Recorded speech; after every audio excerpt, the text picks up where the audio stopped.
All right, everyone, buckle up, hold on to your hats. This is the exciting takeoff of the Electoral Area Services Committee for the new 2022-2026 term, and it's going to be a ride. Thrills, spills, YouTube videos that are better than Netflix. We've got law enforcement, we've got fires, we've got emergencies, we've got rescues, and of course there's always money. Money. We're a little short on serial killers, but we've got zoning bylaw amendments and building permit statistics. So do not touch that dial.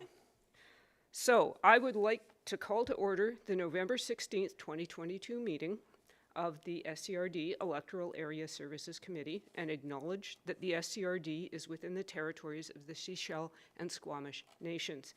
We are having some technical difficulties today, so I would like to apologize in advance to Director Stamford of Area F, who is unable to be heard. So she's going to have to type in her comments, and if she starts typing frantically, we should all just wait for her to catch up.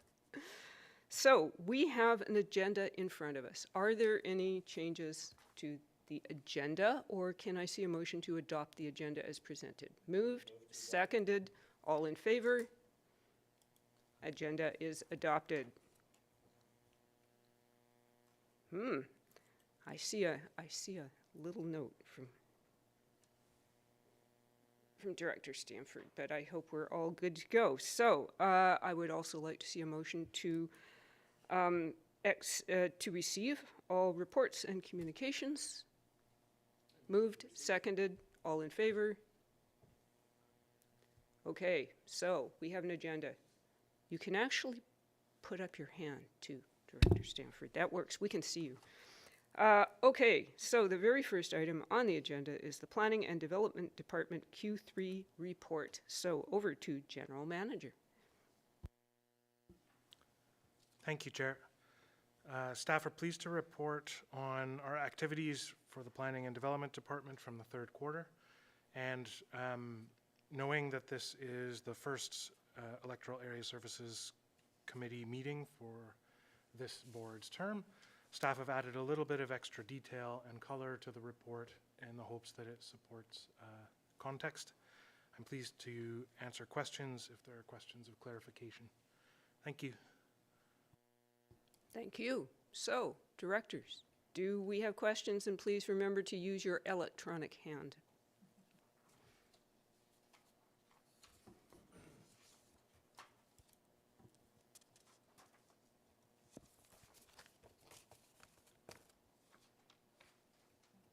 Wow, not seeing many questions.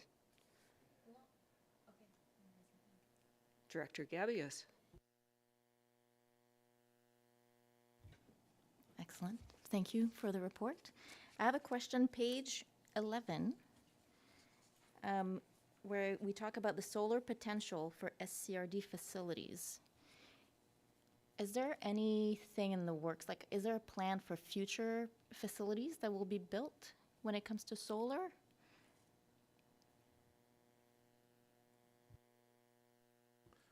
Thank you for the question. At the current time, SCRD does not have a policy respecting construction standards for new facilities, but as noted in the report, I believe, somewhere here, staff are currently working on a corporate carbon neutrality plan. That's following board direction from earlier this year, and staff will be bringing that forward later in the fourth quarter. And that item can be, it fits nicely with that plan. Thanks.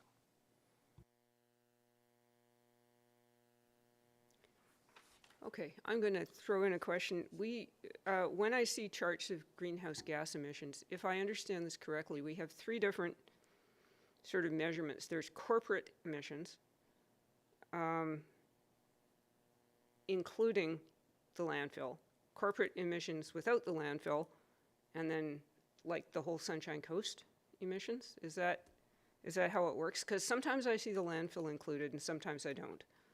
And then people think, oh my heavens, is the landfill 91% of the Sunshine Coast? But it's not 91% of the entire Sunshine Coast.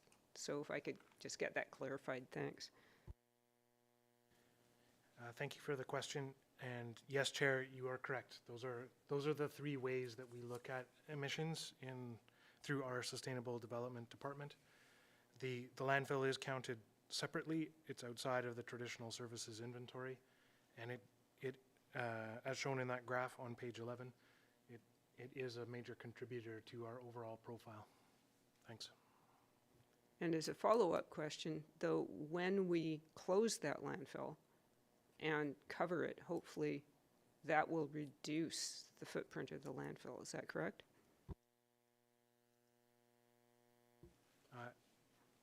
That is the concept. I don't have specifics that I can share that's beyond what is covered in the third quarter report. Thanks. Thank you. Director Lee. Thank you, Chair. Sorry to be so long. My little red pen isn't working very good, so I'm having trouble finding my spot in the agenda here. I noted that we've been down staff, and we are starting to put some in place. But then I also note that PEP 2 is not going to be until early next year, or PEP 1 is not going to be done till early next year. And so my question is, I'm a little concerned about public access to the planners in the front office and having to make an appointment. Is that going to remain through next year? I know I'm asking you to use a crystal ball, but I was just wondering if you could give us some comment on when we might return to drop-in. I'll call it drop-in questions.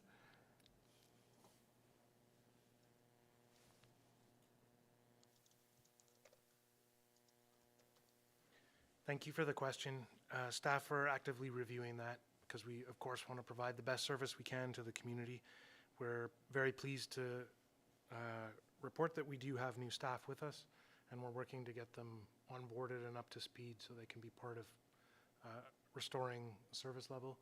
We'll also be looking at service levels as part of that development approval review process with an eye to finding the best balance of front of house and back of house service, making use of the resources that we have.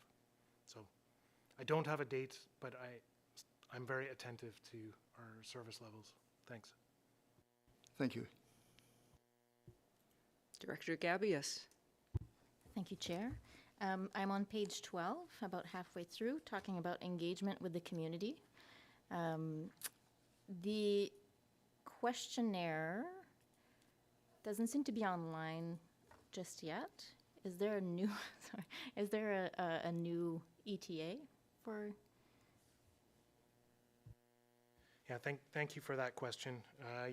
Director, you've highlighted the challenge of putting firm dates into reports. Our manager of sustainable development is deployed to our emergency operations center as planning section chief.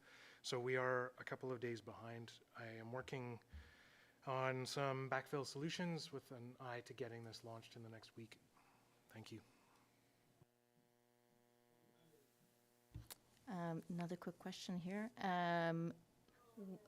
Is there a plan? I'm assuming there is a plan in place for to boost community engagement. Is it going to be promoted? How will it be promoted? Thanks for the question. In general, I can say that there is a communications plan that includes public advertising and social media promotion. I don't have the specifics in front of me, sorry. Thank you. So I'll jump in with one here. 911, as the federal government has mandated that we change 911 to a new platform, which is going to have implications for fire departments and for ongoing costs of service delivery. And also I heard at UBCM that the province is changing the rules around fire departments, and they want to require rural fire departments to do building inspections for fire inspections of public buildings in rural areas, which at this time we don't do. Do we know when we're going to understand some of these implications and see the budget numbers?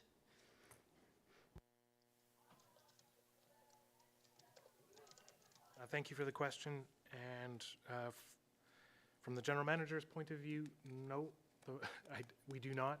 The best information I have is that the legislative review process that's supporting the emergency services piece is on pause and in the process of being restarted. And the last information we had a delegation here respecting 911 upgrades, was that the budget piece was still in development. Thank you. Thank you. Director Bax. Thank you for staff for putting this report together. It's quite comprehensive, and I understand the limitations of the ability for other staff members to create reports in a way that's really easy for us to read. Thank you very much for that. I was wondering if we could, now I know this is a big ask, to talk to the different fire departments and ask them to create reports based on a set number of questions. I noticed that some of the departments have recorded the number of hours that they've put in, person hours on response or on training, but there's no kind of continuity between the different departments, and I know it's a hard ask to ask the different chiefs to try and do something. I was wondering if the staff could create a template for the fire halls to aid in their giving us a report that has that's easier to read, so that we can go through.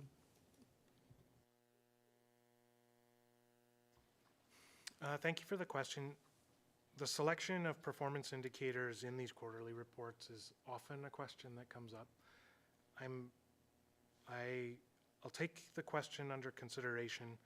I'll also note that as part of the 2023 budget process and the development of divisional service plans, which the regional district has been using for a couple of years, the lift that we're striving for this year is the introduction of performance indicators relating to service with those service plans. And speaking for planning and development as a department, we're looking to model the selection of those off of national standards where we can. And so I'm optimistic that through that process, starting with this year's budget process and then potentially carried forward quarterly in these quarterly reports, we'll be able to offer more consistent and the most relevant and best practice performance measures for our services. Thank you.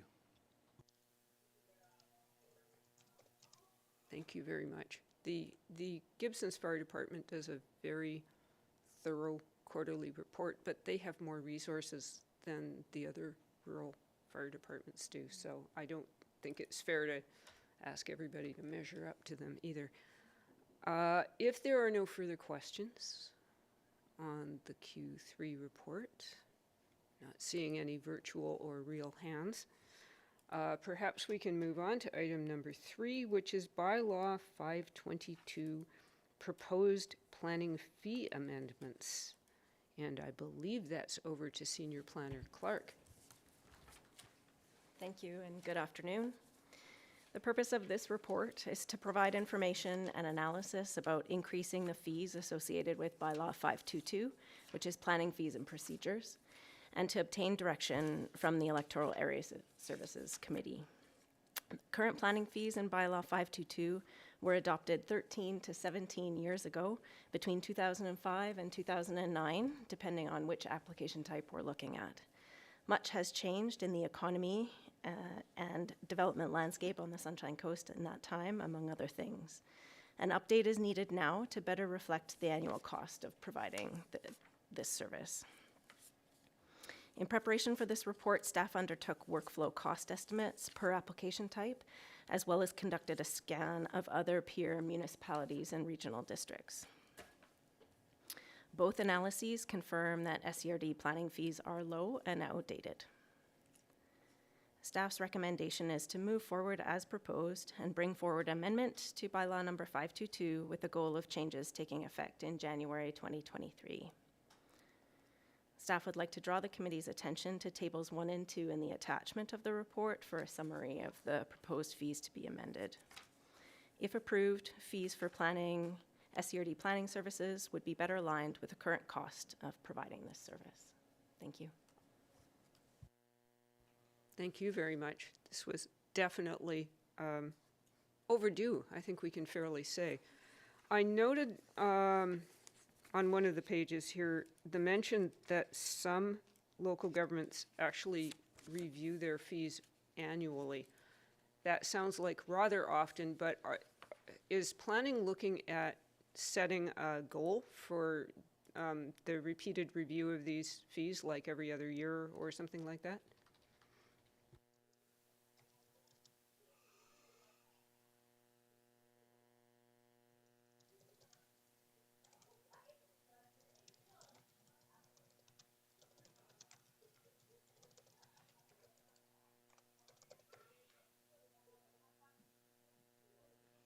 Thank you for the question.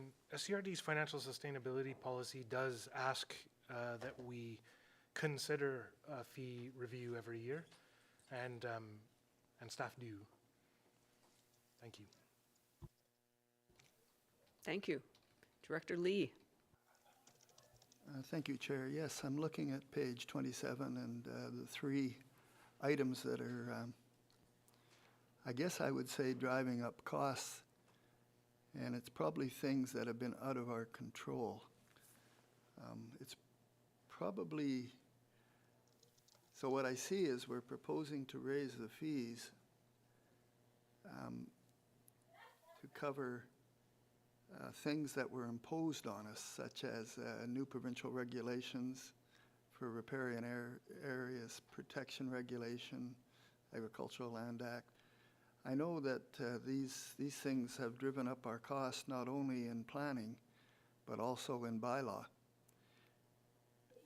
I guess I call it downloading, but I don't know of any way of getting additional money to do it.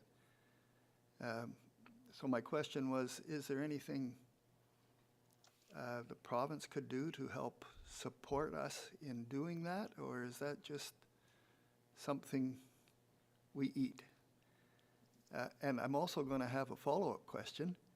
It seems to me like we should need some more staff if we're doing this extra work. So would the increased fees help us staff-wise, or are we hoping for process? So it's 2 questions.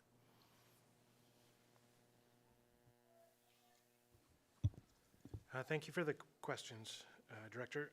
On the first one, the most recent thing that the province has offered is the grant program that SCRD received funds from for a development process review with an eye to enhancing the efficiency of our processes. I'm not aware of any other opportunities to access provincial support to do some of the work that has been pushed our way. And on the latter point about staffing, the decision about what to do with additional revenue does tie into this question of additional work. Staff look at that as a service level question, which is probably best handled and naturally handled during the budget process. Thanks. Excellent, thank you. Aha. I see. There is a question from Director Stanford. Let me just scroll. So, has there been any consideration of lower fees for not-for-profit housing or other community amenities? Could a formula be created to increase the fees? Sorry, having a little trouble with my thing here. To increase the fee rather than having to do a full annual review. Bunch of questions.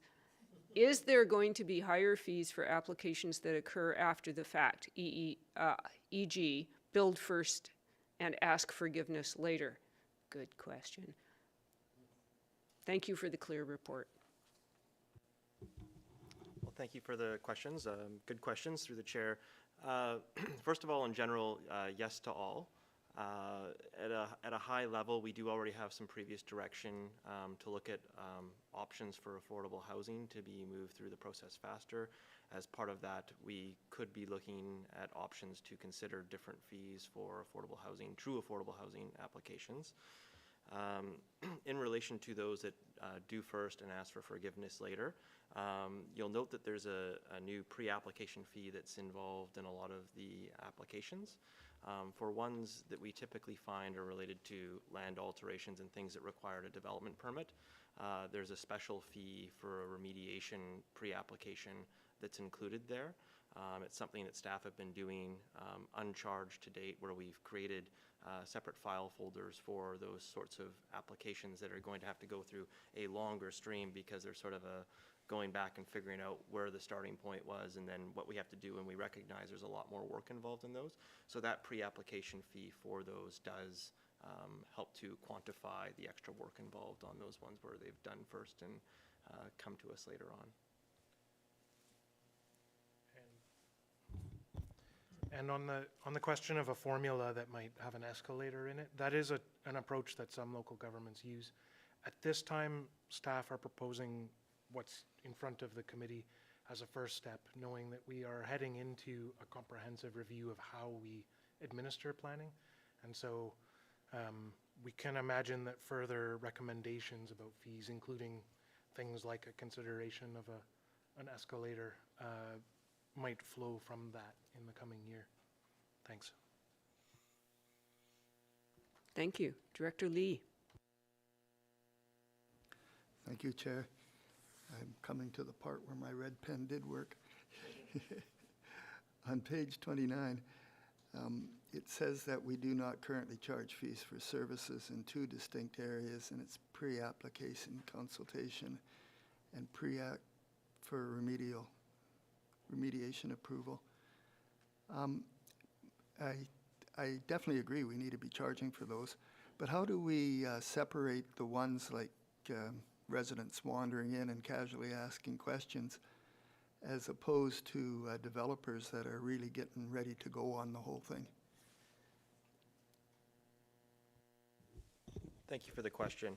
That really relates back to, again, the sort of service standard that we want to have as a department in terms of the current planning services that we offer. We do find that the front counter, for example, is a mix of long-range and current planning questions that we get, but certainly weighted more towards the current planning, people looking to build something. They've either bought a property, looking to buy a property, and they're looking to see what they can do. So we do find that's the vast majority of questions that we get. So at this point in time, there's no plan to charge for counter services. Typically, those smaller inquiries are just handled by our staff. We've tried to calculate into the average cost of processing an application sort of what's involved in questions that we get related to that application at the time that it comes in, because that is a staff resource need. But at this time, further review of what our counter service would look like will be related to future service standard conversations, and also pointing to the development approval process review program, and sort of trying to figure out what the best options are that we have ahead, and how we can look to other local governments and how they're handling those sorts of questions, if they're charging, and at what point would it become a charge service versus a free service. So we will be looking at those in the year ahead. Thank you. Great, thank you. And I'll throw in one that's slightly out of scope, but there were a lot of people who turned out for the housing information fair in Roberts Creek, and I understand there is a lot of interest out there from people in the community in adding suites and auxiliary dwellings to their properties. So do we think that there is going to be an upsurge of applications in the new year? Well, thank you for the question. It is difficult to have a crystal ball on what the future looks like. We certainly saw Saturday's function was quite well attended and showed a lot of interest in planning services and what we do, and the ability for people to look at options to provide housing on their properties. we do monitor through our quarterly reports what the volumes of planning inquiries are looking like. We have seen quite a surge in the last 2 years in particular, where we've seen the highest numbers that we've ever seen for both planning inquiries and planning applications. So time will tell if that trend continues, but that will be something that we will continue to report back to the Electoral Area Service Committee on. Thank you. Thank you. And as a follow-up to that, one of the goals of the zoning bylaw amendments was to encourage more secondary suites on rural properties. Are we tracking to find out whether we succeeded, like whether we get more people creating more suites? How do we know if this was a success? Thank you for the question. It is something that can be a bit challenging to track in terms of the ones that have gone through informal processes to put housing on their properties. But if something was done with permits, building permits would be the way that we would track such a statistical analysis of whether we've succeeded or not. So we can really aim to track the ones that have done it properly. For those that have gone and done it in an informal way, it's much more challenging to track that.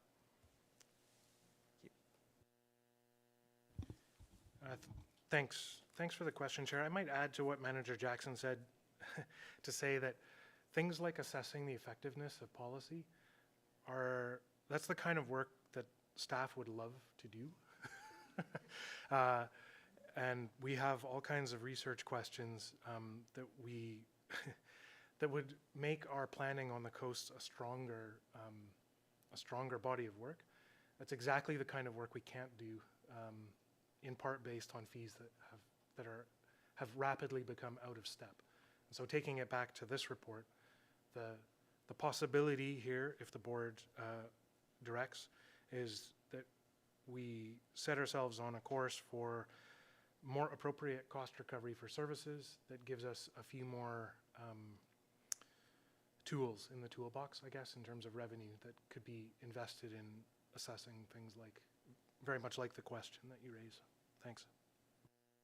Thank you. And also, it'd be very interesting to know how many people who, with existing, I guess you call them non-conforming suites, go into the legitimate pipeline because they're getting more encouragement and support to do so. So, thank you. Director Lee.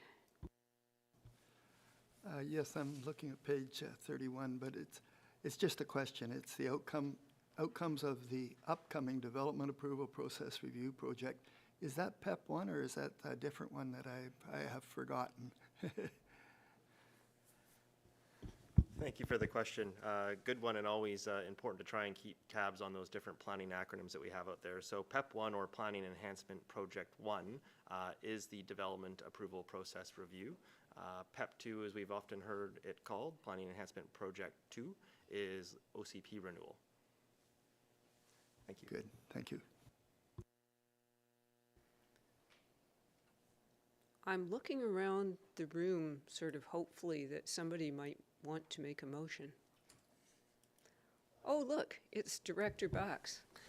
I make a motion that we adopt this recommendation as it stands. We usually give a page number. The recommendation's on page 26, just for clarity. Is there a seconder? I see a seconder. Your hand is still up, Director Lee. Do you have any further discussion? Hand down. All right. I think we're ready to rock and roll. All in favor of the motion on the floor? And that passes. Thank you very much. And yes, yeah, no, I see nothing further in the chat.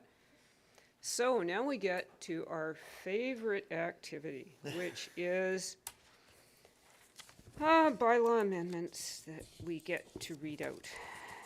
I haven't done one of these in, sorry. Annex C? Annex C. Yes. So, yes, sorry, this is page 39. Who is reporting? Who is, all right, over to Planner Jackson. Thank you, Chair. On behalf of Senior Planner Xiao, who is away on annual leave right now, I'm going to present this item. Just going to give a little bit extra context for this one, given that it is an application that has gone through under a previous Electoral Area Service Committee, and just so that everybody has a little bit more background on the application that's before them. So this application includes both official community plan and zoning amendments, for which a public hearing was held on March 29th, 2022, and third reading received subsequently on April 28th, 2022. The OCP amendment, if approved, would redesignate a portion of the site to allow for a mobile home park use, and zoning amendments would facilitate up to 37 new manufactured homes to be placed on the eastern portion of the site, while also allowing for increased commercial uses on the western portion of the site where the existing mobile home park is located. At the time of third reading, a motion was passed requiring that prior to final adoption of the bylaws, a covenant to implement fire protection measures and Spire Smart programs for the proposed developments be registered on the title of the subject property. The covenant registration has since been completed, allowing the bylaws to be considered for adoption. Due to the adoption of zoning bylaw 722 to replace zoning bylaw 310 on October 13th, 2022, the previously considered zoning amendment bylaw number 310.194 for the subject development will need to be reread as zoning bylaw amendment 722.1. This procedure will facilitate the transition of zoning bylaw amendment number 310.194 that has previously received first, second, and third readings to move forward for consideration of adoption under the new zoning bylaw 722, which is now in effect. The proposed content of zoning amendment bylaw number 722.1 is identical to the zoning amendment bylaw number 310.194, with some section references having been adjusted to align with sections of the new zoning bylaw.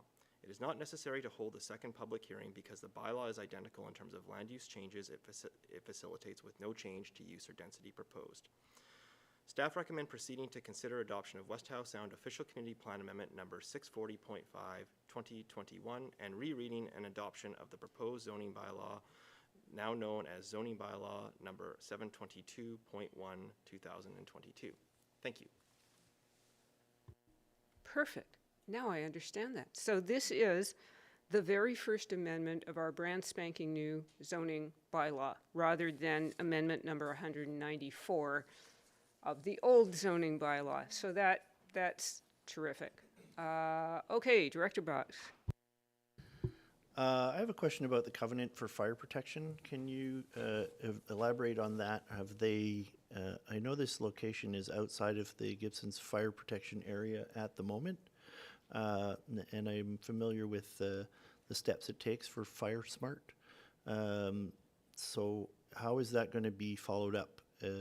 Is it something that is going to be monitored when the development is in place? Thank you for the question. So once the covenant's registered title, it's really the legal mechanism that gives us the ability to enforce it. To my knowledge, we don't have a monitoring program for them, but if there was something that came up or a complaint came in, at that point we would look into it to see if they were following the covenant. So that is how those are handled in this particular case, given that this is outside the fire service area. So the covenant's there to ensure that we have the rights to protect our interest in ensuring fire smart programs on site, but it would be done on similar to a bylaw enforcement complaint. If there was some sort of issue that came up, we would then investigate to ensure the covenant was being followed. Thank you. And I'm going to mention that we had some considerable discussion of both the water supply and the fire protection measures that the property owner wishes to take on that property. So, yeah, we did look into it the last time when it was amendment number 194. So, is anybody interested in, Director Stanford, so how do you find the details of these questions? It would be in the meeting that we held where this matter was considered, which I don't actually remember what the date was. Do we have that? Oh, wait. April the 28th, 2022. It's right here. So if you go to the YouTube, of that meeting, and then you could listen to the questions and answers, and then if you still have burning questions, so to speak, you could bring them to the board, because this zoning amendment has to go forward to the next available board meeting. Okay, so anybody feel like making a motion as suggested on page 39? All right, Director Box, I move that we adopt this. the recommendations. This recommendation as it stands. The recommendations on page 39 is the usual. Thank you. I move that we adopt the recommendations on page 39. Wonderful. Do we have a seconder? Yes. So, seeing no further discussion, all in favor? And that passes. And Director Stanford is in favor too, I assume. Brilliant. Okay, thank you very much. That looks like the end of our agenda. I think we have actually come down in, what, less than an hour on our first Electoral Area Services Committee, which hopefully doesn't mean that there is a whole bunch waiting for the next one. But motion to adjourn? Moved, seconded, all in favor? We're done. And thank you, Director Stanford, for your patience with this really clunky process today.